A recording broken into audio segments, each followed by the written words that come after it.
पीके गौतम, अपने YouTube channel GSstudy.in में आपका स्वागत है। और हमेशा की तरह आज हम लोग क्लास 10 का संस्कृत का एक चैप्टर है जो एकादश 11 पाठ है, ठीक है ना। व्याघ्र पथिक कथा, यानी ये एक कहानी है संस्कृत का, काफ़ी इम्पोर्टेंट कहानी है। व्याघ्र और पथिक यानी एक बाघ और एक राही की कथा है, कहानी है जो काफ़ी इम्पोर्टेंट है। आज हम लोग उसी कहानी का VBI ऑब्जेक्टिव क्वेश्चन कंप्लीट करने वाले हैं, जो काफ़ी ऑब्जेक्टिव क्वेश्चन आपको बोर्ड एग्जाम के लिए हैं, उसको हम लोग आज पढ़ेंगे। एक चीज़ मैं बताना चाहता हूँ कि जो भी लोग इस कथा को नहीं पढ़े हैं उसका वीडियो मेरे चैनल पर अपलोड किया गया है, उसको जा कर के आप ज़रूर देख लीजिएगा। लिंक हम अपने वीडियो के डिस्क्रिप्शन में दे देंगे, क्योंकि इसको मेरे चैनल पे इसको अपलोड कर दिया गया है, ठीक है ना। तो चलिए आज की क्लास को शुरू करते हैं। इसके पहले जो भी लोग मेरे चैनल पे नए हैं सो मेरे चैनल को सब्सक्राइब करके बेल आइकन को प्रेस कर लें, क्योंकि जो भी वीडियोज अपलोड किए जाएंगे जिसका नोटिफिकेशन आपको सबसे पहले मिल सके। और वीडियोज को अपने दोस्तों के पास शेयर भी कीजिए, क्योंकि आपके साथ साथ इसको आपके दोस्तों को भी इसका लाभ मिल सके, ठीक है। चलिए तो शुरू करते हैं आज का क्वेश्चन नंबर फर्स्ट। क नंबर क्वेश्चन है व्याघ्र पथिक कथा किस से ग्रंथ का अंश है। यानी व्याघ्र पथिक कथा ग्रंथ जो है मतलब कि किस ग्रंथ से लिया गया है एक कथा। ए में पंचतंत्र, 2 में रामायण का, 3 में हितोपदेश का और 4 में विष्णु पुराण का। तो यहाँ पे आपको करेक्ट आंसर होगा दोस्तों, सो होगा ऑप्शन नंबर 3 हितोपदेश, ठीक है ना। ये हितोपदेश ग्रंथ से लिया गया है। चलिए बात करते हैं क्वेश्चन नंबर यहाँ पे ख की। तो ख नंबर क्वेश्चन है आपको बालकों के मनोरंजन और नीति शिक्षण संबंधी कौन सा ग्रंथ है। ए में हितोपदेश, बी 2 में महाभारत, 3 में रामायण और 4 में अर्थशास्त्र। तो ख का जो करेक्ट आंसर होगा दोस्तों सो यहाँ पे आपको होगा ऑप्शन नंबर 1 हितोपदेश, ठीक है ना। चलिए बात करते हैं क्वेश्चन नंबर ग की। तो ग नंबर यहाँ पे क्वेश्चन है आपको, सो आपको दिया हुआ है पशु पक्षियों की कहानियों का महत्व किसके लिए उपयोगी है। यानी पशु पक्षी की कहानी का महत्व जो है किसके लिए उपयोगी है। ए में जानवरों के लिए, 2 में दुर्जनों के लिए, 3 में देवताओं के लिए, 4 में मनुष्यों के लिए, ठीक है ना।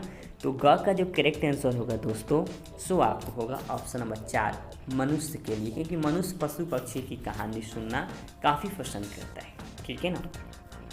चलिए हम बात करते हैं क्वेश्चन नंबर यहाँ पे घ की। तो घ नंबर क्वेश्चन नंबर देखते हैं। सो आपको दिया हुआ है बाघ को किसने उपदेश दिया। यानी बाघ को किसने उपदेश दिया था। एक में है धार्मिक व्यक्ति ने, 2 में सामाजिक व्यक्ति ने, 3 में राजनीतिक व्यक्ति ने और 4 में ईश्वर ने। तो यहाँ पे घ का जो करेक्ट आंसर होगा दोस्तों तो होगा ऑप्शन नंबर 1 धार्मिक व्यक्ति ने बाघ को उपदेश दिया था, ठीक है ना, कि तुम एक भेष बनाओ, ठीक है ना। और भेष बनाकर उन्होंने मतलब कि दान ले रहा था, तो कैसे किया है जिसका वीडियो अपलोड किया जा चुका है, आप जाकर के उसको पढ़िए, समझिए, सारी चीज़ें आपको कंप्लीट हो जाएगा, ठीक है। चलिए अंगा नंबर क्वेश्चन की बात करते हैं। ज्ञान किसके बिना भार स्वरूप हो जाता है। यानी किसके बिना ज्ञान जो है भार के स्वरूप हो जाता है। तो ए में ज्ञान के बिना, बी में अध्ययन के बिना, 3 में पुस्तक के बिना, 4 में क्रिया के बिना, ठीक है ना।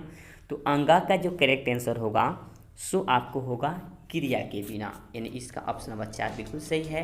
क्रिया के बिना ज्ञान जो है भार के समान हो जाता है, जो आपको काफ़ी इम्पोर्टेंट क्वेश्चन है, ठीक है। चलिए हम बात करते हैं क्वेश्चन नंबर 4 की। किस पर विश्वास नहीं करना चाहिए। यानी किस पे विश्वास नहीं करना चाहिए मानव को। ए में अहिंसक जीव पर, 2 में हिंसक जीव पर, 3 में धार्मिक व्यक्ति पर, 4 में संत पे। तो च का जो करेक्ट आंसर होगा दोस्तों सो आपको होगा हिंसक जीव पर।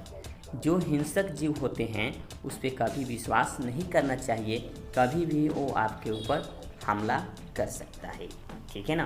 चलिए बात करते हैं क्वेश्चन नंबर 6 की। तो 6 नंबर क्वेश्चन यहाँ पे है, सो दिया हुआ है कौन लोभ से प्रभावित हुआ। यानी लोभ में कौन आ गए, कौन लोभ से प्रभावित हुए। ए में सज्जन, 2 में दुर्जन, 3 में बाघ, 4 में पथिक। यानी लालच में कौन पड़ गया। तो इसका छ का आपको ऑप्शन नंबर 4 बिल्कुल सही होगा, क्योंकि पथिक ने लोभ में पड़ गया था। ठीक है ना। चलिए हम बात करते हैं क्वेश्चन नंबर यहाँ पे आपको ज की। तो ज नंबर क्वेश्चन है, सो दिया हुआ है बाघ हाथ पसार कर क्या दिखलाता है। ए में वस्त्र, 2 में छाता, 3 में सोने का कंगन, 4 में पुस्तक। यानी बाघ अपने हाथ को पसार कर क्या दिखाता था जो रास्ते पे बैठा हुआ था। तो चलिए हम इसका करेक्ट आंसर जान लें। इसका करेक्ट आंसर होगा आपको होगा सोने का कंगन, यानी ऑप्शन नंबर 3 बिल्कुल सही है। ठीक है ना। चलिए हम बात करते हैं अब आपको यह नंबर क्वेश्चन का। तो यहाँ पे झ नंबर क्वेश्चन दिया हुआ है, पुत्र और पति किसका मर गया था। यानी किसका पुत्र और पति दोनों मर गया था। ए में बाघ का, बी में सिंह का, 3 में सांप का, 4 में विप्र का। तो यहाँ पे इसका करेक्ट आंसर होगा ऑप्शन नंबर 1 बाघ का। बाघ का पुत्र और पति ने मर गया था, क्योंकि मतलब कि वो युवा अवस्था में था तो काफ़ी हिंसक था और बहुत से जीवों को मारकर खाया हुआ था। चलिए हम बात करते हैं यहाँ पे क नंबर क्वेश्चन की। तो क नंबर है, व्याघ्रपथि कथा कस्मात् ग्रंथात् संकलित अस्ति। यानी व्याघ्रपथि कथा यानी बाघ और एक पथिक की कथा किस ग्रंथ से संकलित हैं। ए में पंचतंत्रात्, 2 में रामायणात्, 3 में हितोपदेशात्, 4 में विष्णु पुराण।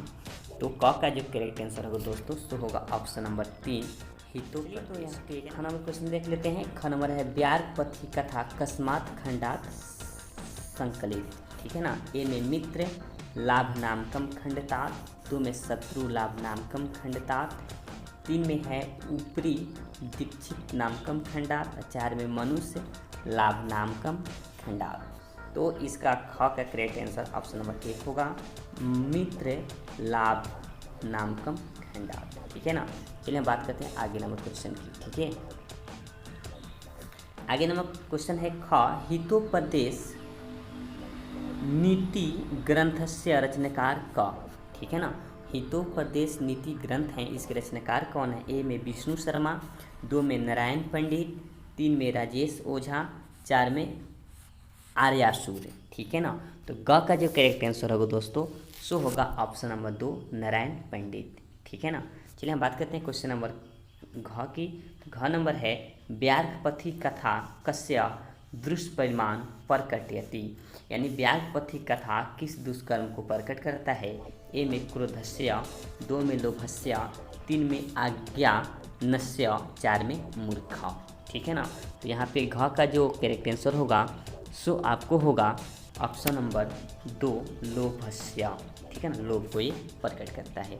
चलिए बात करते हैं अंगा नंबर। अंगा नंबर क्वेश्चन है, वृद्ध व्याघ्र किम दातुम इच्छति सम। यानी वृद्ध बाघ जो था अपने दांतों में क्या रखा हुआ था, उसकी इच्छा क्या थी। ए में पुस्तकम, 2 में रजक कनकम, 3 में स्वर्ण कनकम, 4 में गजम। तो अंगा का जो करेक्ट आंसर होगा दोस्तों सो आपको होगा स्वर्ण कनकम। यानी वे अपने दांतों में सोने का कंगन दबाया हुआ था, इसलिए ऑप्शन नंबर 3 बिल्कुल सही है। चलिए बात करते हैं क्वेश्चन नंबर 4 की। तो 4 नंबर क्वेश्चन है, व्याघ्र कृदिश आसिफ बाघ कैसा था। ए में दुर्चारी, 2 में सदाचारी, 3 में स्वेच्छाचारी, 4 में इच्छाचारी। ठीक है ना। तो च का जो करेक्ट आंसर होगा दोस्तों सो आपको होगा दुर्चारी। ठीक है ना। ऑप्शन नंबर 1 बिल्कुल सही है। फिर हम बात करते हैं क्वेश्चन नंबर यहाँ पे 6 की।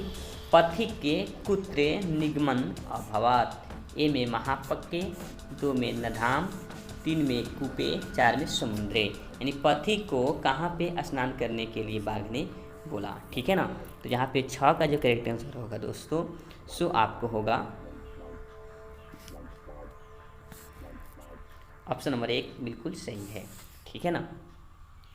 चलिए बात करते हैं ज नंबर क्वेश्चन की। तो ज नंबर क्वेश्चन है, केन पथिक व्याघ्रपादिता खादितस्य। ए में नरेन, बी में सौरपेन, 3 में सिंहेन, 4 में व्याघ्रेन। ठीक है ना। तो ज का जो करेक्ट आंसर होगा दोस्तों सो आपको होगा ब्यारघेन, ठीक है ना। ब्यारघेन बिल्कुल सही जवाब, ऑप्शन नंबर 1 बिल्कुल सही है, ठीक है ना। चलिए हम बात करते हैं यह नंबर क्वेश्चन की। तो यह नंबर क्वेश्चन आपको है सो दिया हुआ है, कस्य हस्ते स्वर्ण कनकानाम अस्ति, यानी किसके हाथ में सोने का कंगन था। ए में शिक्षस्य, 2 में स्वर्णकारस्य, 3 में छात्रस्य, 4 में व्याघ्रस्य। तो इसका ऑप्शन बिल्कुल ऑप्शन नंबर 4 होगा, व्याघ्र के हाथ में जो था सोने का कंगन था। अगला नंबर 6 नंबर हम क्वेश्चन की बात करते हैं, क वंशहीन आसित, यानी किसका वंश नहीं था।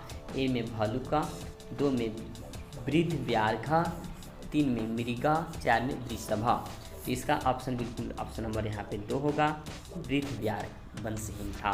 ऑप्शन नंबर यहाँ पे है वृद्ध व्याघ्र कुत्र ब्रूते, ठीक है ना। यानी वृद्ध व्याघ्र कहाँ पे था। ए में सरोवर तीरे, 2 में गंगा तीरे, 3 में सोन नदी तीरे, 4 में गंडक तीरे। तो यहाँ पे ठ का करेक्ट आंसर होगा ऑप्शन नंबर 1 सर तीरे, यानी वो सरोवर के किनारे बैठा हुआ था, ठीक है। तो इस पेज में थोड़ा टाइप यहाँ पे लाइट का प्रॉब्लम हो गया है।